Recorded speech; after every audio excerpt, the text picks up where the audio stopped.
Hey neighbor, this is just a super quick note to let you know that we have some goodies at the very, very end of the show, some important announcements and updates and news.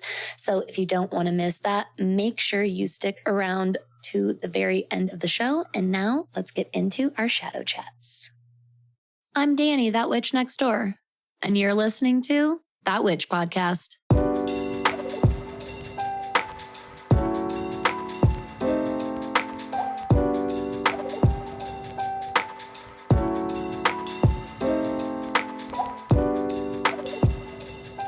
Hello, my magical neighbor. Welcome back to another episode of That Witch Podcast, and welcome back to another Shadow Chats. I am here joined by the lovely Ashley Michelle. If you've never been here before, I'm Danny. I'm that witch next door, and Ashley is my lovely starseed shadows. And every month, we come together, we bring our shadowy magic together, and we dive into the astrology, insights, illuminations, those special new moon illuminations that come with the dark moon. So Ashley, hello. Are you excited for Pisces time?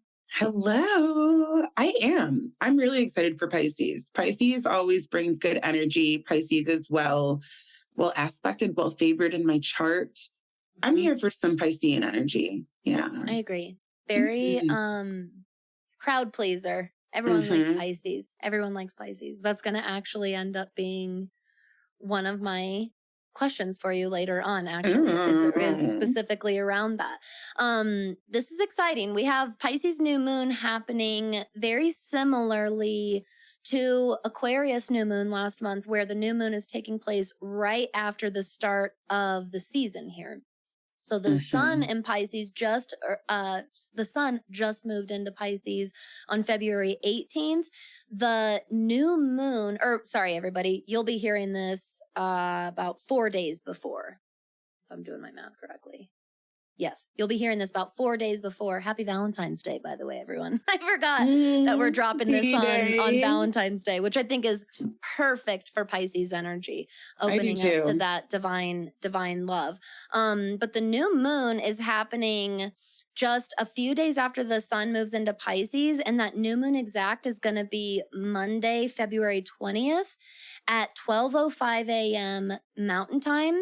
That's going to be 11:05 p.m. on Sunday night, the 19th, if you're in Pacific Time, 1:05 a.m. Central Time, 2:05 a.m. Eastern Time, and for all of our lovely folks and listeners across the pond, 7:05 a.m. Universal. So this new moon is happening at 1 degree, just like that Aquarius new moon. And we definitely, when we see the number one, there's a lot of these fresh new beginnings. Ash, when you, in your work, especially outside of astrology, like in tarot with the aces or just in numerology, can you describe for everybody a little bit the significance and meaning of the number one and how you kind of utilize that or read that as a spirit message? Yeah. One has a lot of meaning. So off cuff, when I think of the number one, I think of self, first of all, this sense of self. And as far as tarot and numerology goes, well, we must remember when we're dealing with zero, we're dealing with nothing yet. We're dealing with the thought before the thought. And then when we get to one, we are in creation. Creation has started. We might not be able to have a tangible representation of what's happening, but creation has started. This is like when the thoughts are ruminating or when the ideas are coming through or when we're receiving messages about something divine and amazing we're about to explore or create, that one comes in like, holy shit, I'm inside of the manifestation now. One point I want to bring up, because it makes me think of the Fool card, obviously, with what I said, holy shit, I'm inside of the manifestation now. I feel like the number one, though, many of us can probably relate to this. We often don't realize that we're inside of the manifestation until we get to 3 or 4 or 6, right? And then when we get to 6 or 7, for example, we look back and we're like, oh, I was inside of the manifestation that whole fucking time. Totally. I hope that's clear for anybody that's listening. The reason why I say that is because when you look at the Fool and Tarot, the Fool's like walking aimlessly, happy-go-lucky on this trail to go somewhere, but the Fool has no clue where they're going. They have no clue that the Emperor, the Empress, that the Hermit, is waiting for them, that death is waiting for them, that the Tower is waiting for them. The Fool has no clue the journey that they're about to go on. They just know something spectacular is about to happen. And so that's why I say we might not even recognize that we're inside of the manifestation when we're looking at one. That is such a simple and profound reminder, because that is such a universally experienced feeling. Everyone has something in their life that they look back on and they're like, just like you said, oh shit, I was in it all along. The whole time. I was doing it the whole entire time. Yeah. And the reason that that's so profoundly important to remember is for anybody right now, just already kind of getting a little bit washed away in the ether of Pisces, it's so easy to feel that way. It's so easy to feel so disconnected to magic when we're like the closest to it. Right. Honestly. It's like right on top some of our heads. most pure experience of it. I think that's such an important reminder. A couple of general Pisces themed questions that I wanted to ask you before we talk about the new moon astrology and kind of the new moon energy and forecast. There are all of these associations with Pisces. And one thing I love doing on Shadow Chats with you, Ash, is jumping into those, common myths or just easily eaten up like pieces of information about the sign that we all just kind of accept because we read it and read it and read it over again. But we don't get in the habit of going, hold on, but why? Or how does it act that way? Or where do we see that? And so for Pisces, we hear so much about the mysticism, the dream work, the psychic work, the astral projection. And we kind of just leave it at that. I wanted to ask you a really specific question. I think that Pisces season is when people feel that natural call and pull to those kinds of things. Yeah. But we have a lot of very easily preventable kind of missteps that happen when it comes to beginner psychic work, beginner astral projection, beginner even just achieving that state of meditation as an energy worker. I would love if you would structure your answer based on the advice you would give your younger, just starting out self when it came to, I am just starting out, like really flexing these psychic muscles. I'm practicing astral projection for the first time. I'm practicing dream work for the first time. What were some of the things that if you could go back and tell baby Ash, even if they were just things that you could tell her to keep in mind during that time, what would it be? Because so many of our listeners are embarking on that journey for the first time ever, especially during this new moon. Yeah, I think that's a great question. I think the first thing that comes to mind is we live on Earth, and that being Piscean energy in general really likes being in the clouds, really likes being in a fantasy. Piscean energy, especially, again, not to get too deep into nature versus nurture, but it's very dependent on the specific environment that this Piscean energy grew up in, right? And so if this person is in chaos and in a chaotic environment, they're going to be more apt to be in the clouds, more apt to be in this fantasy world, more apt to want to astral project, more apt to be into channeling. And so I think the biggest thing as we move into Pisces energy, as we're stretching our spiritual muscles, if you will, is to remember that we are having a very earthly experience. I talk about this a lot with starseeds that come to me and come to my work, because the biggest thing with that is I just want to go home. This is home. You have a soul contract with Gaia. This is your home now. And you may have roots with the Andromedans or the Arcturians or the Pleiadians, of course, but you have a soul contract here and there's work for you to do here. And so being able to find that balance between stretching your spiritual muscles and exploring other dimensions, like try out astral projecting. It's really hard to do. And when you do it, it's kind of really fucking scary, but do it. You know, if that's where you want to go, let's go. But also, we must remember, and this is a reminder for myself too, because I can get really in the clouds, especially if I've been working in channel a lot, to remember to bring it down. And Pisces energy brings with it this, our channels tend to be very wide open, especially if we have a lot of water in our charts, you know, and it's easy to kind of be gone. Yep. You know, and so. And also this martyr idea. This martyr idea. Pisces, one of the key words for Pisces is the martyr. And to clarify that, it's like, I'm giving myself up for humanity, like Jesus Christ, think Jesus Christ, martyr, right?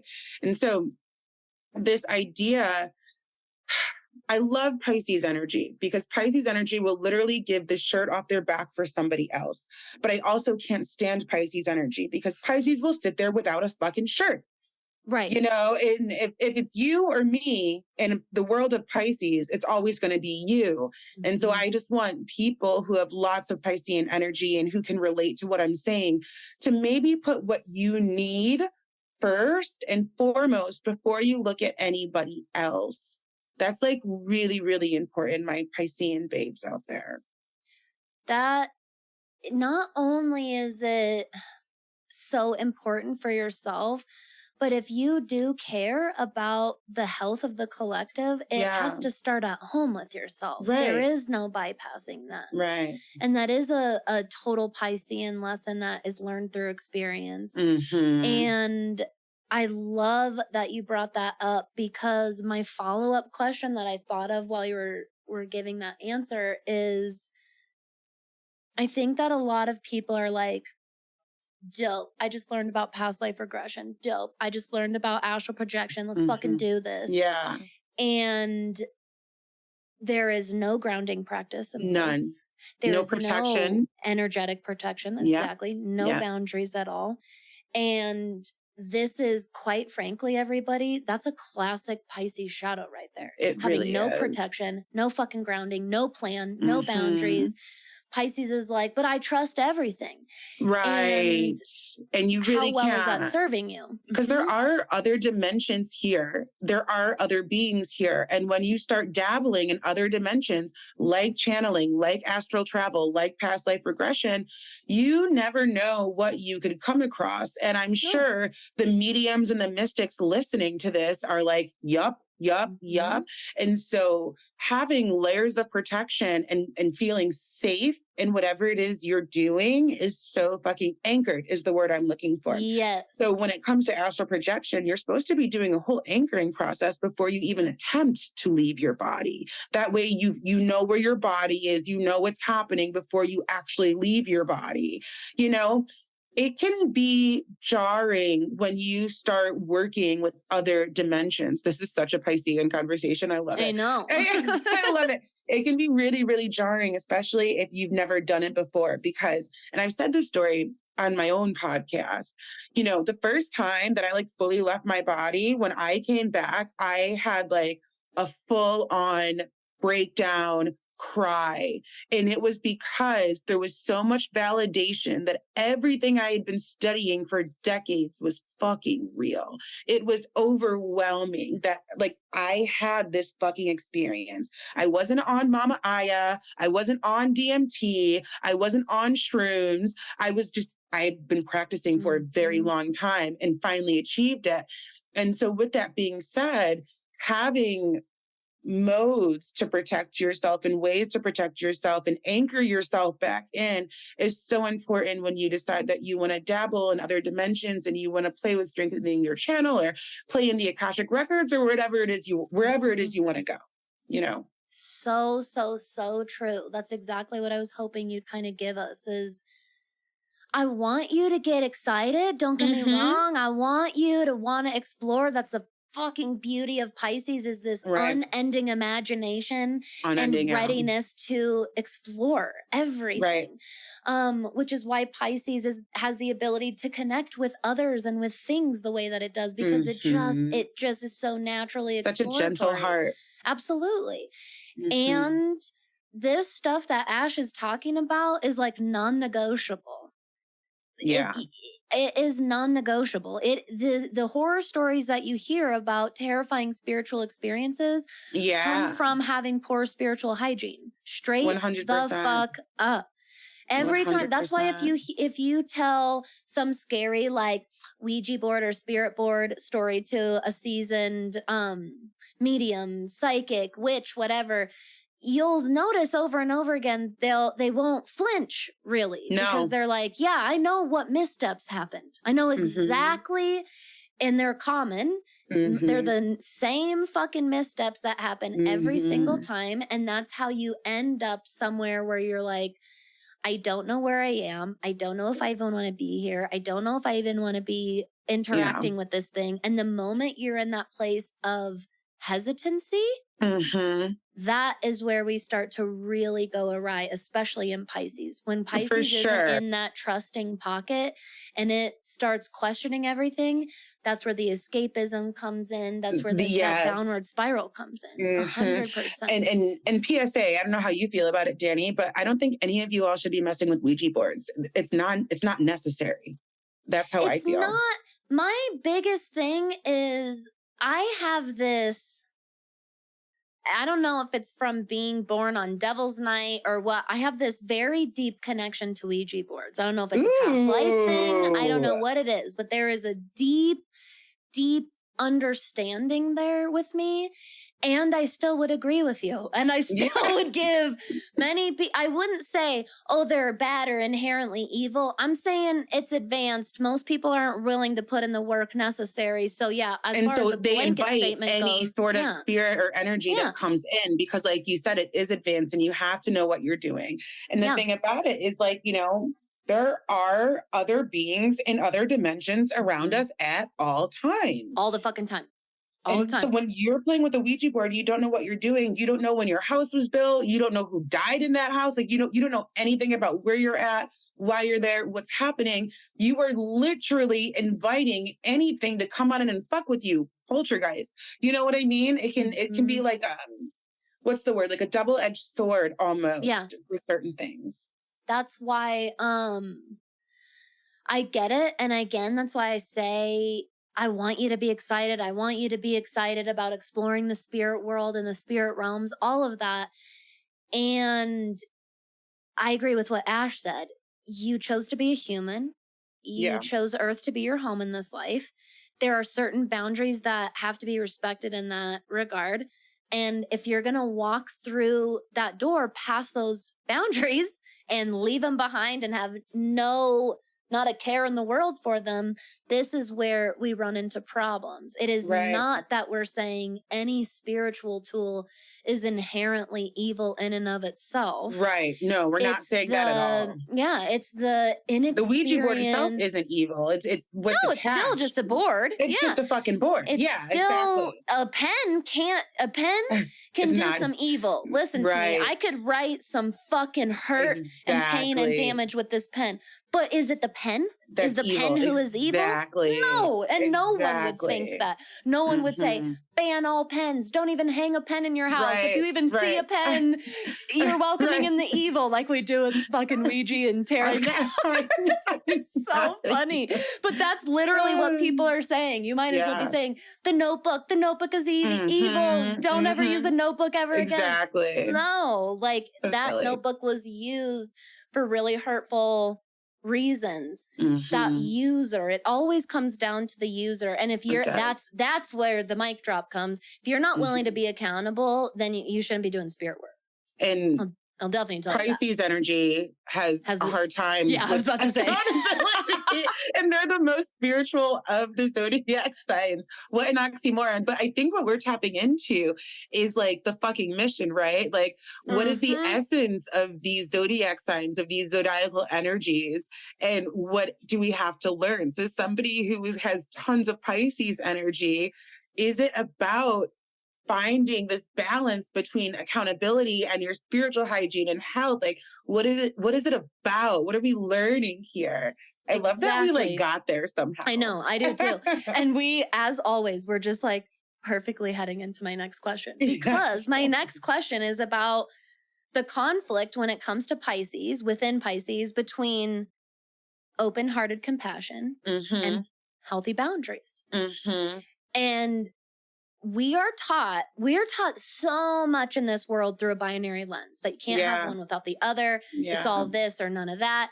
It's not your fault inherently that you automatically filter information that way. And it's still your responsibility to break out of that perspective and open up beyond that. So my question for you, Ash, is I think we really do, even if it's hard for people to admit this consciously to themselves, I think we really do sometimes kind of tell ourselves and therefore believe it's impossible to be open to love and open to compassion and have healthy boundaries.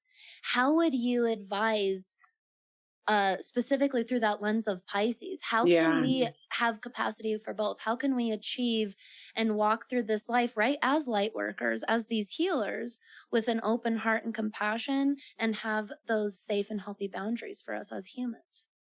Well, I think that comes down to knowing what you want, desire, and deserve out of the experience. Pisces energy can be so enwrapped in making sure everybody else is okay.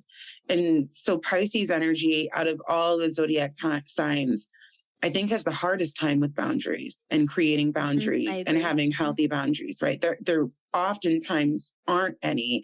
And that's when things get chaotic and go awry, right?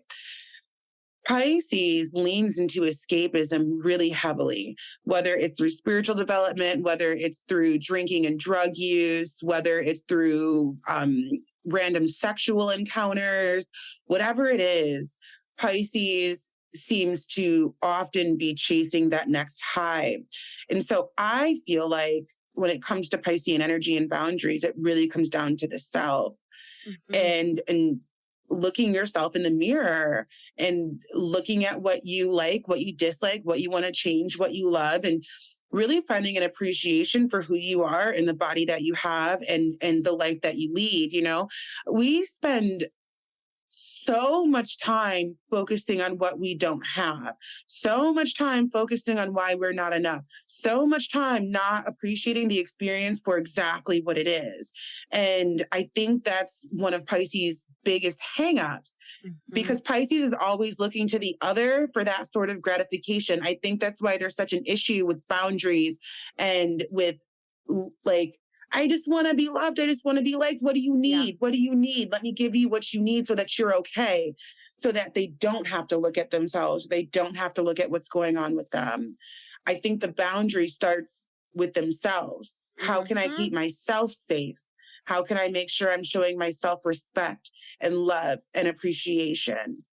And then mirror that back out. And then boundaries with other folks will come naturally. You know what I mean? Oh, I know exactly what you mean. And I'm over here smiling because do you know who I heard come through to answer that question was Virgo. And that makes perfect fucking sense. Because Virgo opposes Pisces. This is how we find balance in the zodiac, you guys. When we are looking at the shadow qualities within a sign, it is so fucking helpful to go to the opposer automatically and go, where can we find equilibrium? Where can we balance out? Because you were talking about all of these fucking Virgo themes. Focus on your body. Focus on yourself. What do you have right now? Like, that was such a Virgo friend coming through to a Pisces friend and being like, bro, get your feet on the ground and fucking look around for a second. And look around for a second. And stop looking up. Yeah. Which is why when, you know, we're talking about Virgo new moon shadows, why we're definitely going to look at Pisces, and 100%. Pisces going to help Virgo get out of their fucking analytic focusing on the everything needs to be details tangible and constantly and physical perfect and constantly improved, and it can't be messy. It has to be the right way. Exactly. I just, while you were talking, I was like, holy shit, this is I love like, that. I could just see all of that Virgo, and that is such a medicine to a lot of those Pisces ailments are found in Virgo in the 6th house. They Get really back are. to fucking self and They take really care are. of your shit. And you will be so shocked at how much your spiritual journey flourishes because you started here on earth first. Right. First, it's so true. This is perfect. You already answered my other question, which is, you know, Pisces is, in my opinion, probably the most beloved sign. I would see agree. Pisces never get shit on. Everybody Everyone's loves Pisces. jealous. They want Pisces placements. If they don't have it, they want it. People have straight up said that to me about my moon. And I'll admit, like, I love my moon sign, but most of us love our moon sign. Most, not all.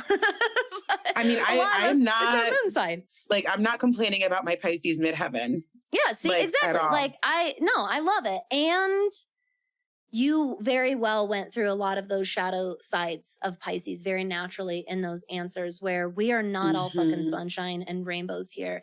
Part of Pisces lessons is the burden that Ashley described to you guys in her experience that she has. It seems like, oh, I want Pisces. I want that magic. I want all that psychic information. And then Spirit's like, all right, here you go. You're like, yeah. In Pisces, they are magical. Pisces energy is super magical, super spiritual, super tons of depth, I'll say. But also too, there is that's a burden to carry. Side. It's a burden to carry. Like, you know, it's often said, I can't remember which book it was in that I was reading, but like Pisces like feels like the weight of the world. Like they are true empaths. Like when horrific, violent things are happening in the world, like Pisces, they feel it. They cannot handle it, you know, and it's a big burden, right? Yes, that's the escapism part. Take this away from me, please, anything but this reality. Yes, exactly. That's why there's this.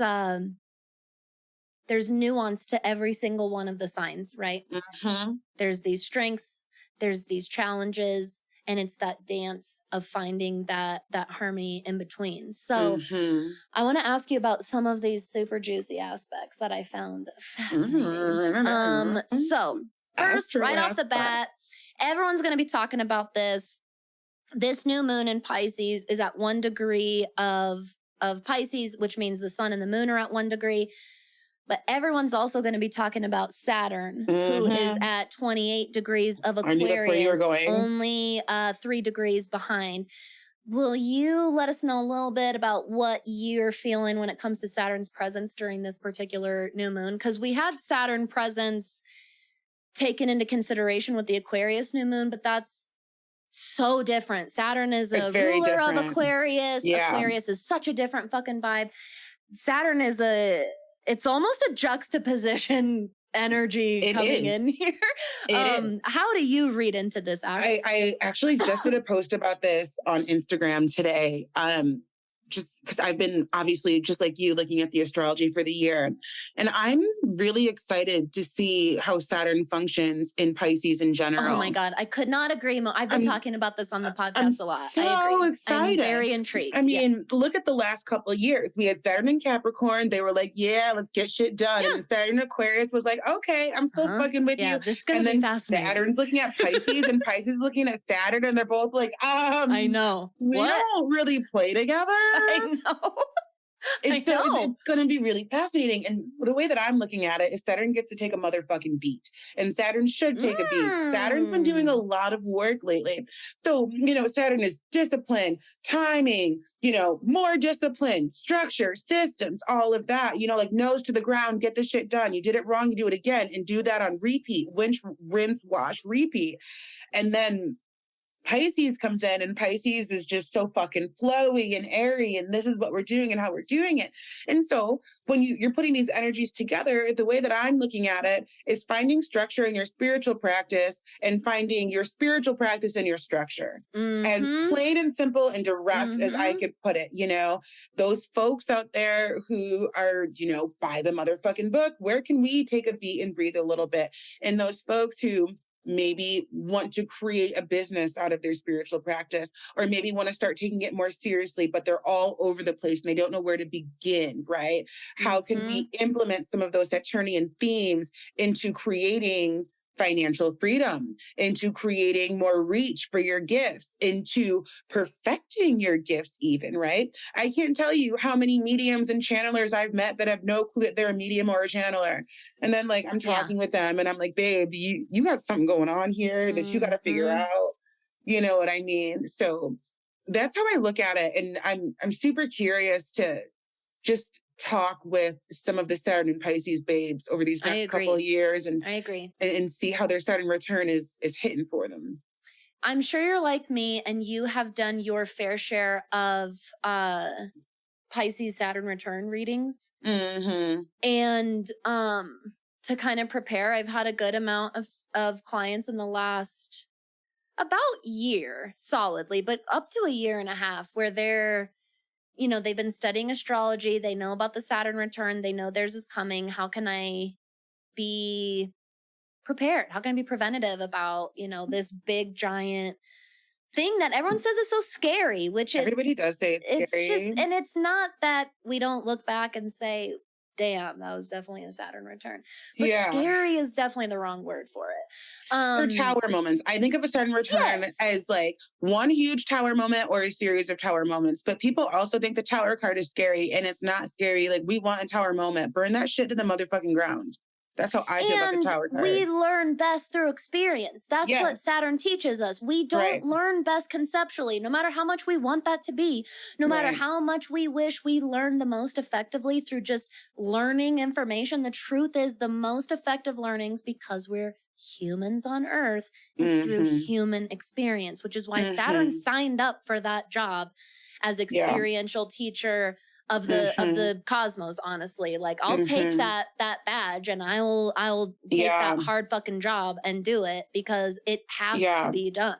Absolutely. It's funny that we're having this conversation. I just had a client sign on with me for 6 months of business mentorship, and she is starting her Saturn return.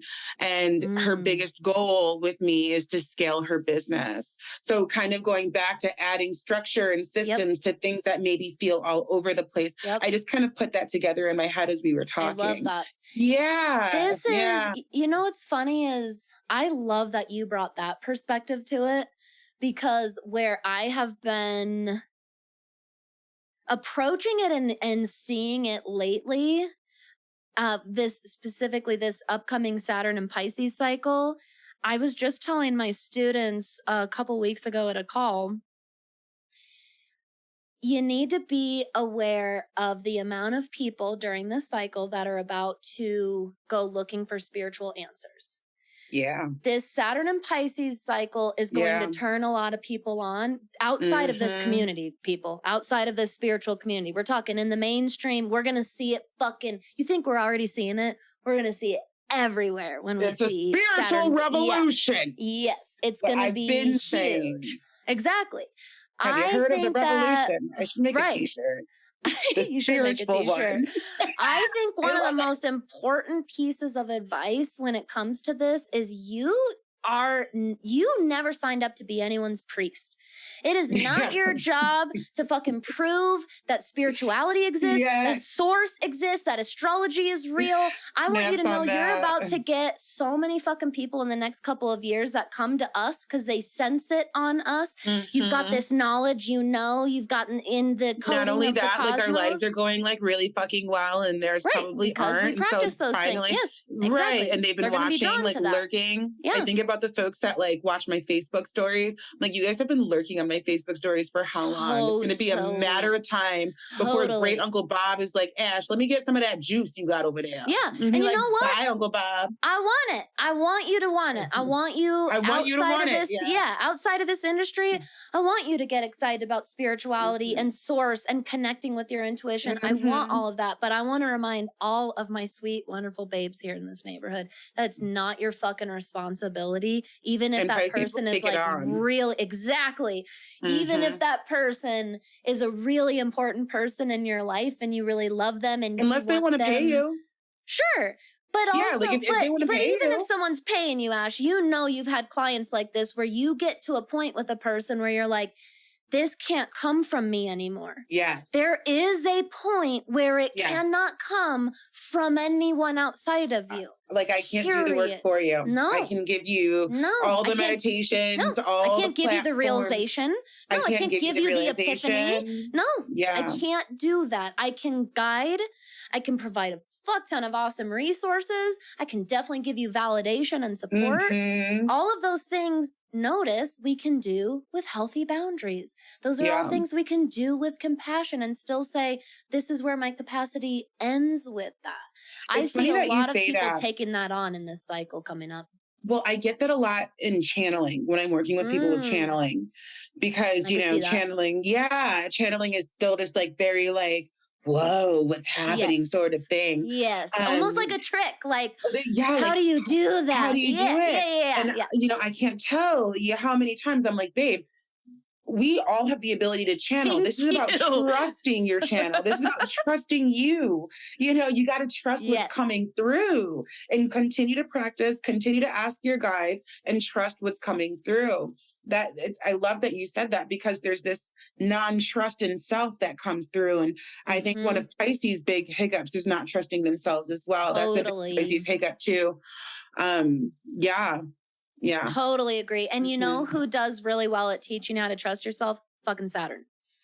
Yeah. Because you do it. Yeah. Because you do the damn thing and you learn that's your Saturn return. And on the other side, you're like, oh shit, I can fucking do it. Yeah. Would you look at that? Yeah. I might be a little 9 of Wands on the other side. I know. But that's all right. The 9 of Wands. Then we'll do it. Still means you made it through. All right. There is such a fascinating little thing going on here, a couple that I want to ask you about before we go. One is Neptune and Venus are still going to be in an activated conjunction with one another. They're not going to be far apart at all, about 5 degrees, both also in Pisces. Okay. Yeah. At the same time, because Venus is at 29 degrees of Pisces, she's making an exact sextile to Pluto at 29 degrees. What you think about that? I'd love to hear. I saw that and that was my face too. We need to start recording these for YouTube so they can see our faces. Yes. Yeah, that's a deep one. So let me break it down bit by bit. Please do. Yeah. So we've got Venus next to Neptune. I fuck with that. I'm cool with that. Oh, who doesn't? Yeah. It's super We all dreamy. see that and we're like, it's sensual, it's sexy, it's mystical, it's mysterious even. I'm here for that. Then of course Pluto gotta come in and fuck shit up. Nobody asked for you, Pluto. Why are you coming to the party? Here's the thing, you know, Pluto, though I love to describe Pluto, I think I've said this on this podcast before, as like the Joker in Batman. Yes, you have. I love it. Like just Pluto is just like over here, like playing practical jokes and like hiding in the cut and then like laughing when you slip on the banana peel and then like doing it again until you learn to look down to where you're going. Yeah. That sextile with Pluto, what directly comes through is like hidden messages, like what's done in the dark comes to the light, like maybe certain ways within which you handle your relationships or your relationships are handling you. Romantic or platonic, and business relationships too, because Venus also works with money, how your finances, you know, like I honestly see that as like really extreme example, guys, extreme example. as like, you find out that your husband has a whole house in the Cayman Islands and you had no fucking clue until a piece of mail got sent and you decided to open it. Your intuition was going crazy, Neptune and Pisces. You're like, I'm going to open this up right now. And then all of a sudden it's some fucking receipt for some mortgage you knew nothing about. Again, extreme example, but that's how I kind of see that whole zhuzh kind of manifesting around that time, especially with the new moon. Because remember, new moons, things build, they increase in energy. So, and not to like put fear in anybody, but I would just be really aware of what's happening, especially like if you already know that there are certain things happening inside of your personal relationships, personal or sexual, that need to be addressed. Let's do what we got to do so that they don't magnify. Yes, I agree. Yeah. And Pluto's about to go do that Pluto thing where he's like, I'm going to just lift the rug up. Exactly. I know you thought you could walk. Go ahead and keep sweeping. Go ahead. I'm going to just lift it up.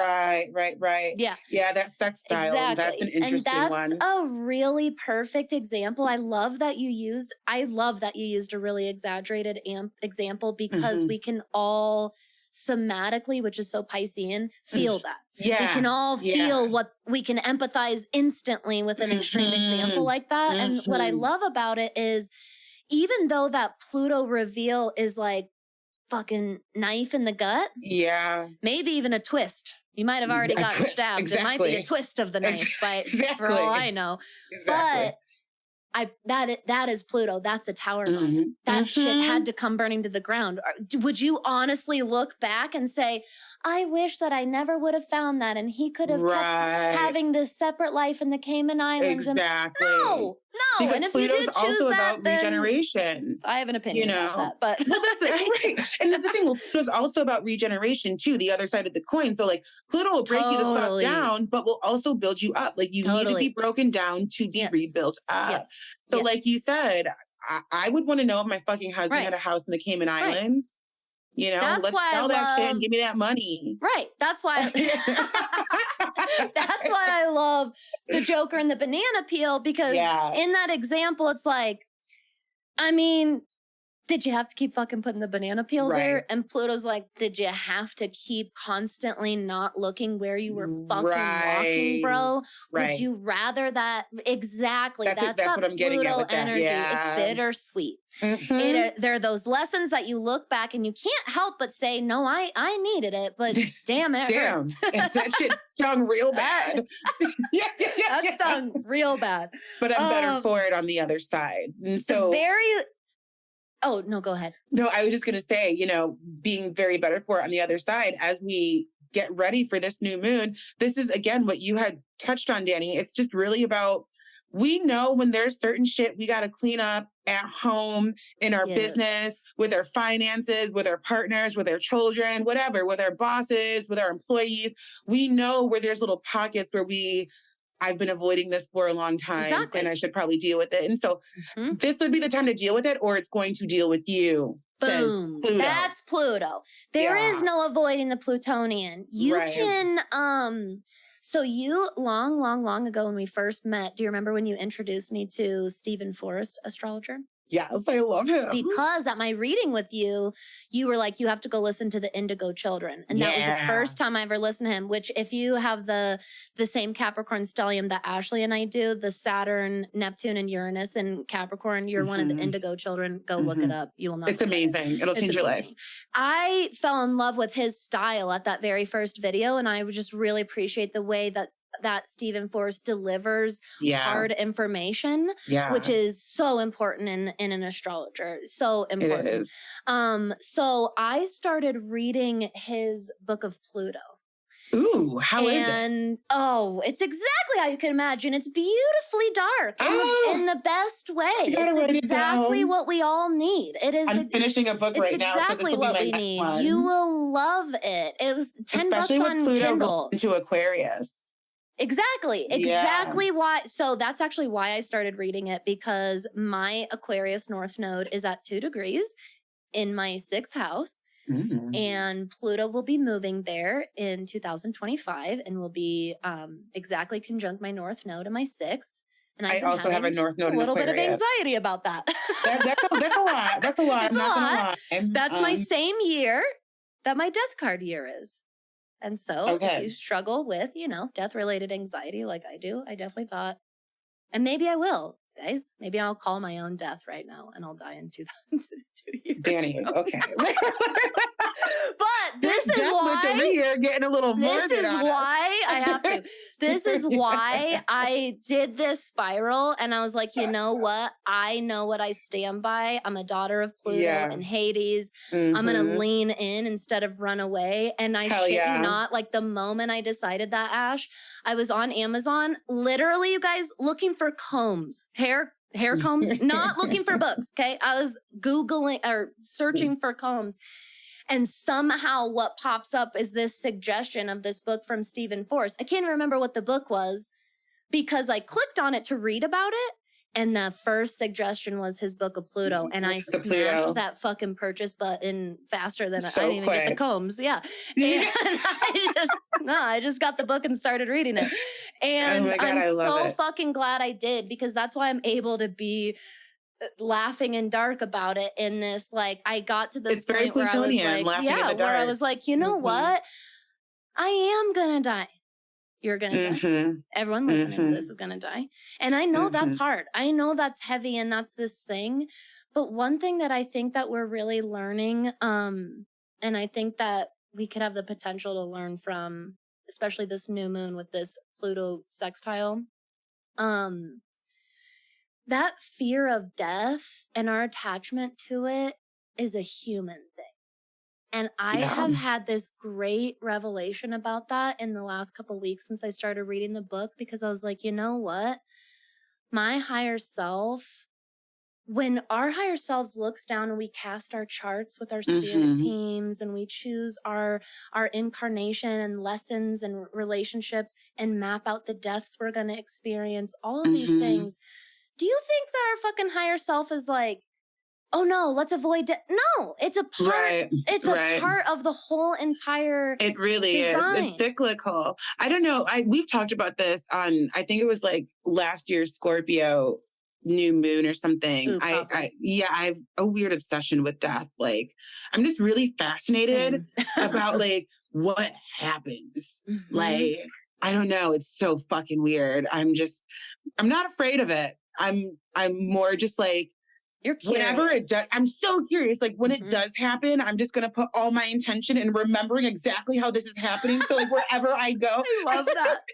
It's so fucking weird. I will remember this. I refuse to not remember it. That's my Black Moon, Lilith, and Scorpio. That's I fucking love that.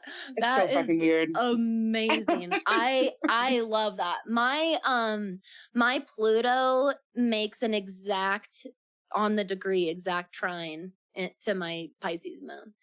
And so I think that's a huge, so my Pisces moon's in the 8th, which is the original home of Pluto. My Pluto's in the 4th in Scorpio. Wow. Ooh, and they're both at 17 degrees. Exactly. It makes sense why I've been geared toward it a lot and fascinated by the macabre, the morbid, the darkness. Good word, macabre. It's so, I feel that so much. And so, I don't know. I think that it was important that all this Plutonian energy came through today, because I think what happens literally every Pisces season, correct me if you think this is wrong, but literally every Pisces season, I see fucking everyone go like, fuck yes, here comes Pisces. Let's do it. The magic. Pisces seasons hits and everyone's like rocking back and forth in the car. Yeah, totally. And I'm like, why don't we just know that there's this dark depth to it? Right. They're like, what did we sign up for? Exactly. Yeah, no, I totally agree with that. I also think it's an important conversation because Pluto's making a huge move this year. Like, yeah, exactly. For anybody who's listening, Pluto takes hundreds of fucking years to move from sign to sign. And Pluto's moving into Aquarius. After we just had our Plutonian return, the US did. So like we are just heavily dealing with Plutonian themes as a collective, which is really fascinating when you think about the death trauma that we've dealt with as a collective over the past couple of years with the coronavirus and all of that.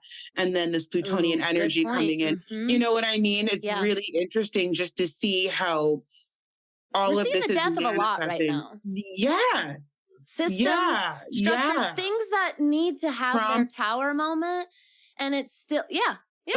That And fucking it's asshole. still, it doesn't mean that it's not fucking scary and hard to watch. True. Exactly. Even the things you wanted to come burning down to the ground, it doesn't mean it's still not hard to watch. Think about the old ways of life, the old versions of you that you knew it was time to move on. Hell yeah, but you wanted to hang on to them. And you still have so that sadness. bad. Totally. That's grief work, baby. 100%. Grief work, yeah. And I don't think we've done a lot of grief work in general. Like, we as a don't collective, do a lot of grief work in general. Like, No. we went through a fucking world pandemic. Yeah. Like, whoa. Everybody should be in therapy.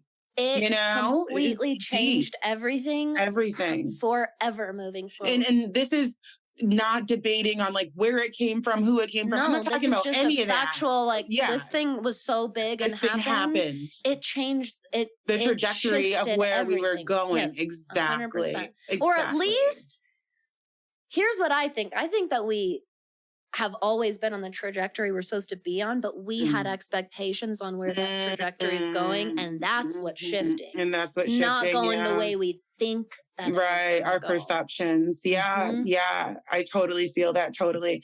It's interesting. We're going to see what Pluto and Aquarius has to give us. I feel like tons of during this Saturn and Pisces, they both move in March. Did you know we have 9 planets ingressing in March? In March? Perfectly turned to the page, Pisces. Oh my God. Let me just do that for you. I didn't know we had all 9. Oh, 9. So including asteroids, everybody. So not all of our 9 major planets. I'm including asteroids on this. So this is literally all in March. First, Mercury moves to Pisces. Then Saturn moves into Pisces. Juno moves into Taurus. Venus moves into Taurus. Mercury will, that fast motherfucker will go into Aries. Then the sun moves into Aries. Then Ceres retrogrades back into Virgo again. Pluto moves into Aquarius, and Mars, that motherfucker, finally gets out of Gemini and moves into That is like Cancer. Giving me goosebumps. I know. I'm ready for Mars to get out of Gemini too. To give you an idea, usually we're looking at 4 or 5 players changing signs every month. Right. And this is a lot of totally shifting energies. So let's just make sure like all of our ducks are in a row. I think one of the biggest things that I get asked when we have when I have heavily astrological episodes, I'm sure you do too, is, well, what do we do?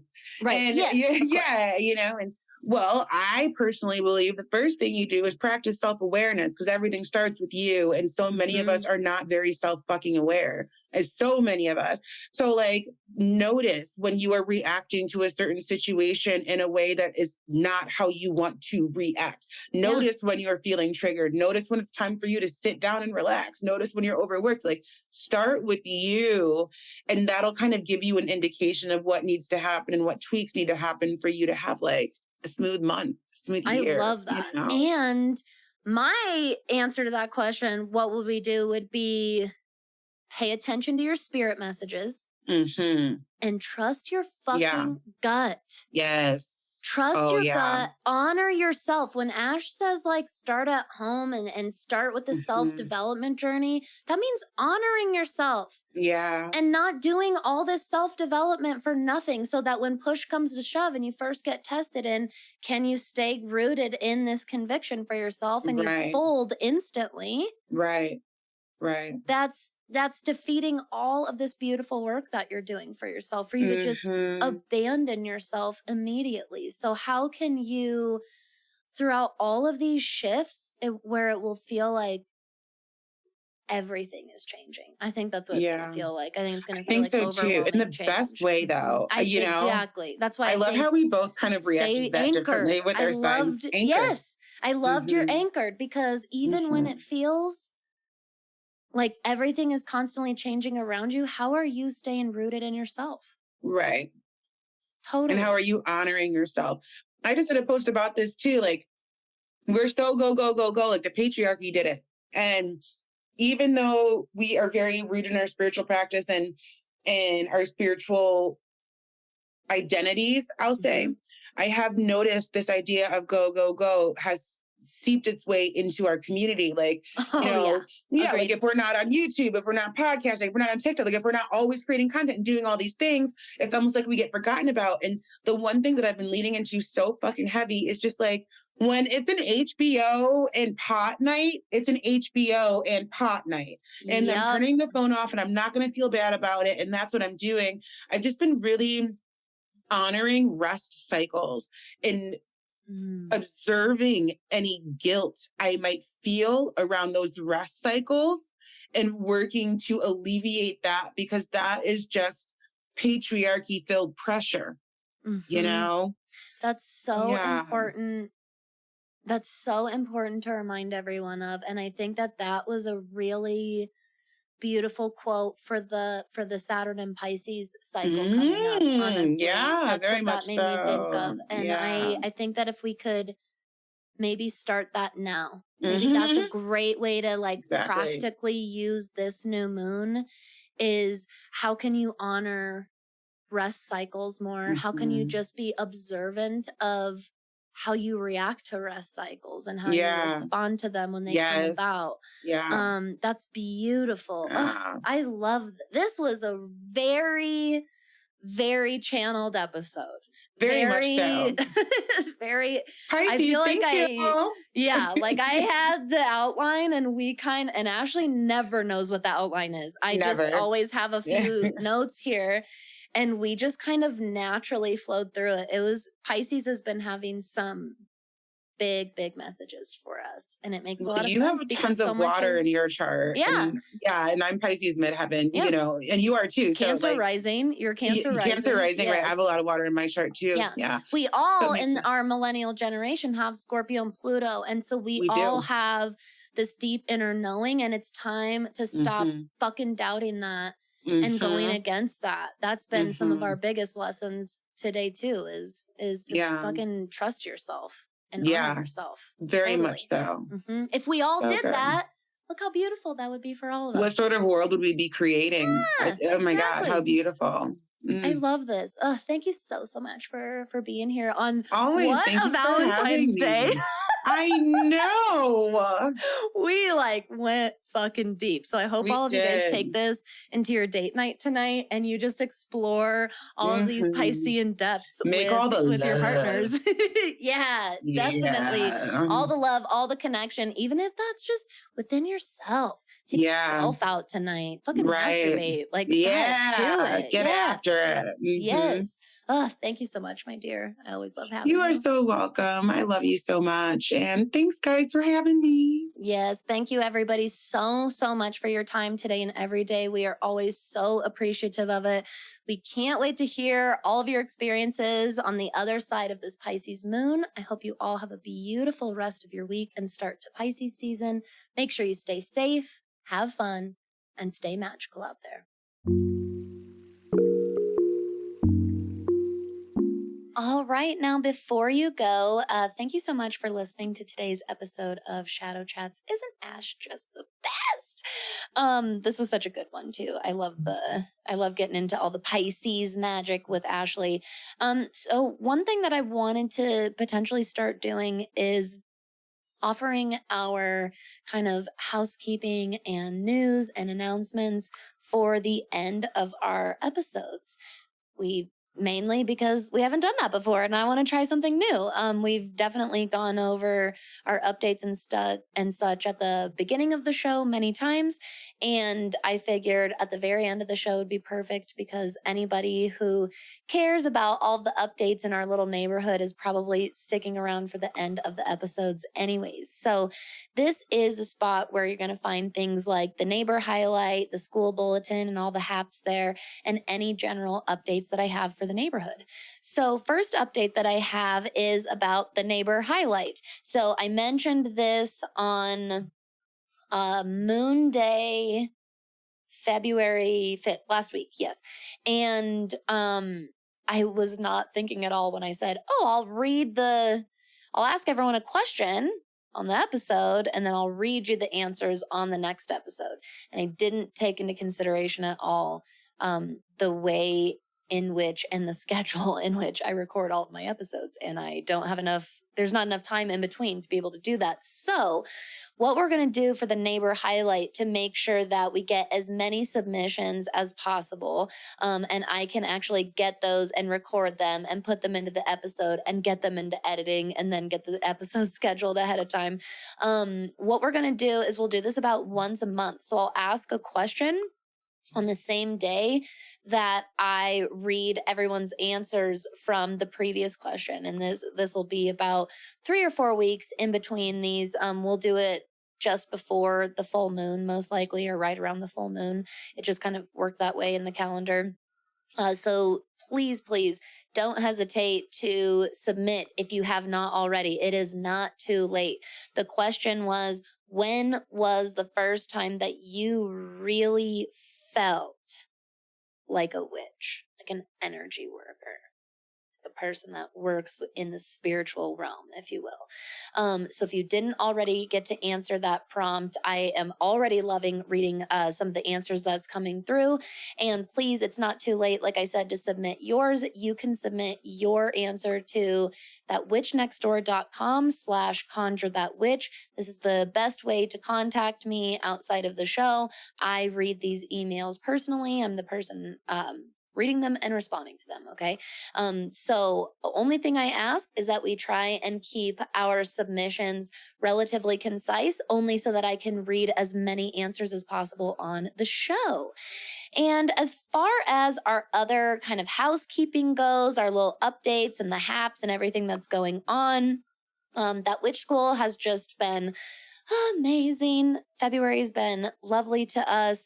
And last week, right after the show, where we talked about love and lust and sex magic, over the weekend after that, we all got to do our next intuition strength training together, which was a really, really fun experience. I guided everyone on the live event through the art of astro channeling, or taking a look at the chart and letting it speak to you. We're really, really getting very intuitive, really diving straight in to this very soon coming Pisces season, and really flexing all of our empath muscles and getting in tune with our feels.